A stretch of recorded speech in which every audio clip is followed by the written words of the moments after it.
So upat ni siya ka division. So first, before nag-start ang marriage, di ba na ay pagkahulog sa gugma, no? So ito, falling in love.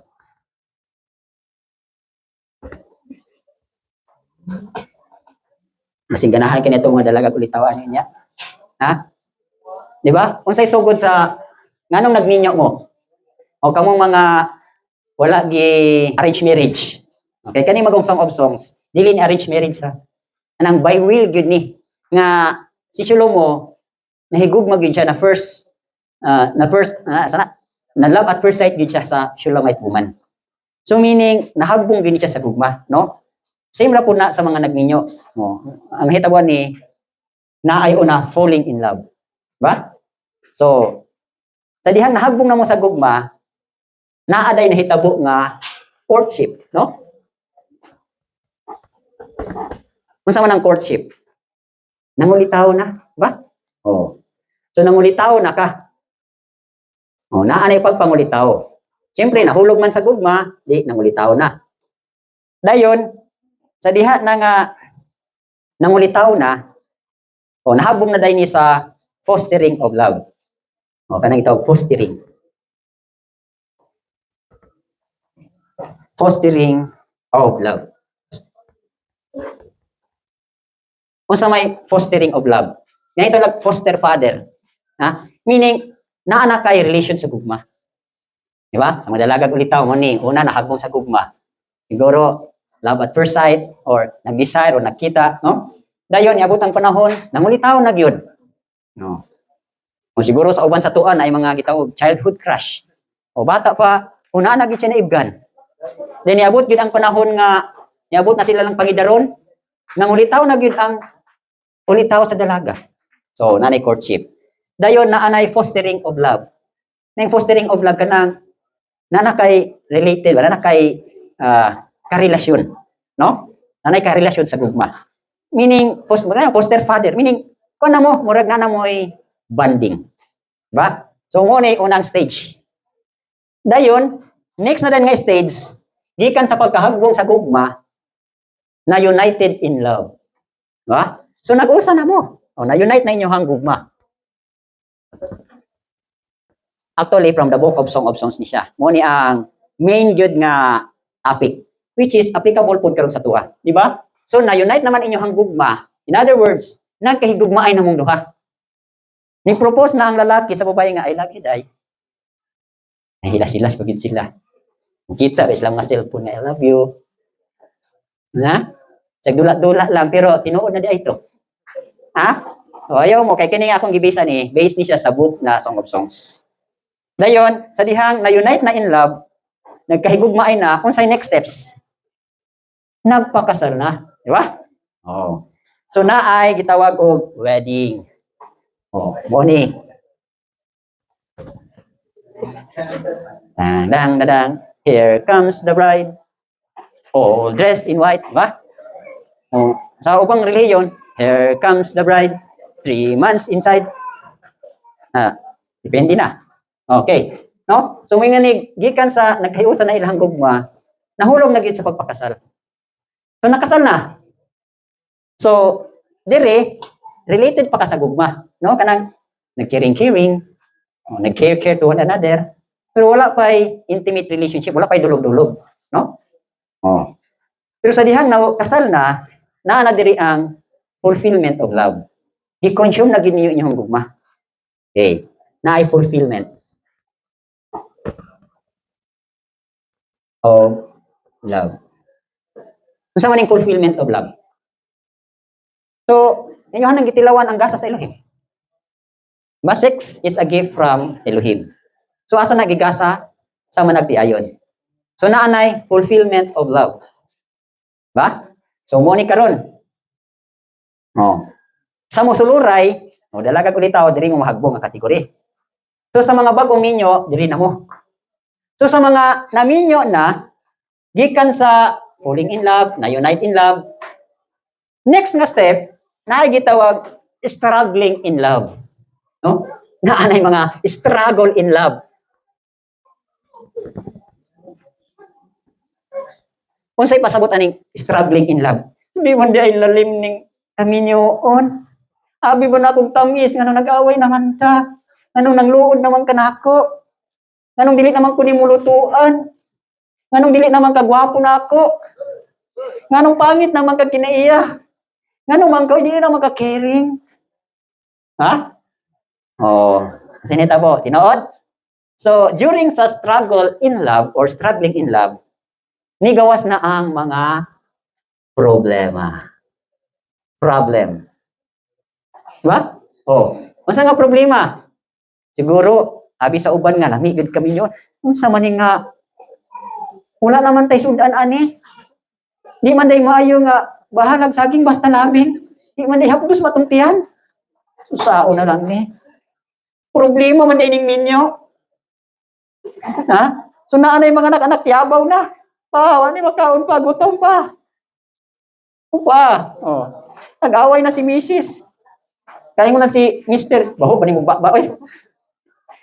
Nung si ang bana, baho po ba? Oy. Palautot pagkakatuwangan. Nagagawan gawas ng mga problema. Struggling in love. No? So, diri na po dayon sa mga problema, naanay problema about sa financing, naanay problema about sa mga anak, naanay problema sa kinayahan sa matag usa, adjustment, sabi ninyo kining marriage. Mintras buhi pa mo sige mag-adjust. Ha? Adjust sa kinayahan kay wa pagin mo tinuoray magkainilahi sa matag usa. Pero I tell you, ako nang i-share sa inyo ha, when the fruit of the Ruach HaKodesh, which is love, maghari na gay ninyo, dali ra kayo pag-prepare sa kaminyoon. Dali ra kay ma-repair ang problema.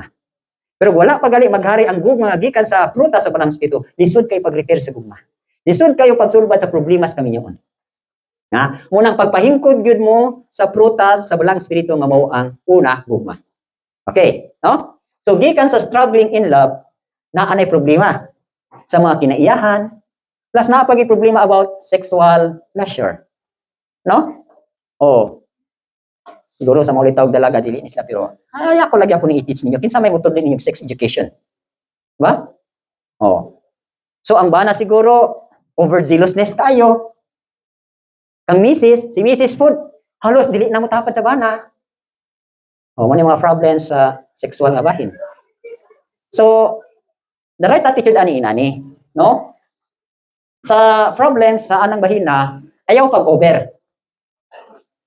Dili ka overzealousness, overheat. Ha? Maguba ang makina og overheat. Ha? Ayaw pud pag gitawag nato under or in other words under sa kanang substandard, no? Sub. Unsa nang sub under ba? Ayaw pud pag luya-luya. Nga bisag naa kay gusto sa imong bana or na kay gusto ni Mrs. Dili lang ipughan lang gyud nimo kay siguro mingkag ilas-ilas ra ni. Ha? So kinahanglan dili ka mo over, ang lalaki kinahanglan dili overheat or ang babae ba dili overheat? Masunog ang makina. Di nakandar. So naay gitawag nato erectile dysfunction. No? So ayaw pud pa sub, ayaw pud pa under, ayaw pud deprive. No? So kinahanglan unsa may inyong proper attitude? Dili over, dili pud sub, right lang. Unsay right? From ang right to the word righteous. Diba? Righteous gali means tama-tama lang. So in between ka diri. So muna, so problem. So once nga diri ka in between ka, diri sa right ka, guwapo na resulta. Over or under, pangit na siya. Para mang overzealousness, overtake, overhang, hangover, pangit na. Kung under pod, pangit po na siya. So naay ang inyong relation ana dili gyud maglamit, no? Dili gyud moabot sa katapusan nga gikan sa love at first sight nga wala na gyud, walang-wala na gyud. Dili na ka makakonclude nga love at last sight. Sa imong kamatayon, imong pabang bana, imong asawa imong gilantaw. Ubang man nangita na kaglangit. Wala ha. So kinahanglan righteous. So dili gyud kas tunga-tunga. So mo mga problems in marriage. Dayon gikan sa problema diri na dayon, once nga dili masulbad ang problema, naanay gitawag. Notice ninyo F of love. Puro na F-O-L, F-O-L. So next na pud ani is na ay gitawag nato og frustration. Frustration of love. Say frustration of love. Na kayo kag abi man ako nindot ning minyo. Frustrated naman ko, oy pangit naman dai ni. Gusto na ko makigbulag ni Mrs. Hindi na ko gusto hindi na ko gusto makigtapad. Ha? Ang falling in love nahimong frustration of love. Na dili ra ba ta di sana naigsuon. Ha? Ingon ang pulong husbands, love your wives. Design ra ba nato igsuon? Ha? Mo create ta og good family pattern. So, once nga dili masulbad ang problema, naay gitawag frustration of love. Diri na mahitabo ang divorce. Diri na mahitabo ang separation. Diri na mahitabo ang away. Diri na mahitabo ang dili pagkasinabtanay. Kinsay maapektahan? Mga anak, broken homes. Ha? Broken homes. So, muna nahitabo sa Song of Songs. Ang Song of Songs, pormiro, nahabong sila sa gugma. Si Shlomo, nangulitaw siya sa Shulamite. Nag-care siya sa Shulamite. Next, na-unite sila in love, nagpakasal sila, di ba? Basahan niyo ng Song of Songs. Dayon, naay fulfillment of love. Pero dili ra day tanan lami. Naay gitawag nato og struggling in love. Naay nahitabo nga struggle sa ilahang panagtiayon. Naay problema nga nahitabo. Ha? O naay frustration sa ilahang gugma. So unsaon na lang, unsa nay conclusion, unsa nay summary, unsa nay sulbad. Ha? So mo ni siya. So gikan sa struggle in love, diri na dayon, ha? Gikan sa struggling in love, diri na magkat-on unsa gyud tinuod nga gugma. So gikan sa struggle kilala na ay growing in love. Tato pa ang imuhang gugma day dinhi naa pa sa in between sa body and soul. Wala pa mulapos dito sa spirit. Wala pa'y panabang nga gikan sa gugma sa espiritu. So kinahanglan mo tubo gyud ang gugma sa espiritu, ang prutas sa espiritu aron mutubo ka diha sa gugma. Growing in love. Nga bisag nag-struggle mo sa inyong gugma, nitubo na gyud ang imuhang gugma sa imong asawa in spite sa mga negatives. Ito niyo ko sa inyo ha. Ha? Kamu mga nagminyo karon, makaingon pa ba mo gihugman ninyo inyong asawa? Makaingon pa ba mo I love you Inday? Ha? So ni, growing in love, dayon gikan sa problem. Sa diha nasulbad ang problema, naay gitawag nato og progress. Naanay pag-uswag. No? So makalabang gali mo dinhi, naanay uswag. Dahil gikan sa uswag, diha na dahil makita ninyo, F gyapon ang inyong pagkamatinud-anon diha sa gugma. Faithfulness in love. Muna itong solusyon. Check ninyo inyong situation din. Asa na ba mo? Siguro diri mo. Sorong matabangan mo, unsaon pag-uswag inyong kaminyon, diri mo. Ha? You have to grow in love sa spirit. Aron mo progress mo, muuswag mo, aron na ay faithfulness sa inyong pag-hinigog maay. So, sabta na to, mga minyo. Kung kamong mga padulungay pa unya sa kaminyoon. Ha? Oh, kani pasidaan lang ni. Bird's eye view sa mga musuluray. Na dili lami ang kaminyoon. Pero, na ay mga solusyon. So, growing in love, progress, faithfulness in love. So, ang conclusion ani sa naman. Kung nagtubo na yung gugma, padulong na gid po ni sa fruitfulness in love. Padulong na gid po ni sa progress, successful in love. Faithfulness in love, faithfulness in everything. So, mo nay message sa book sa Song of Songs.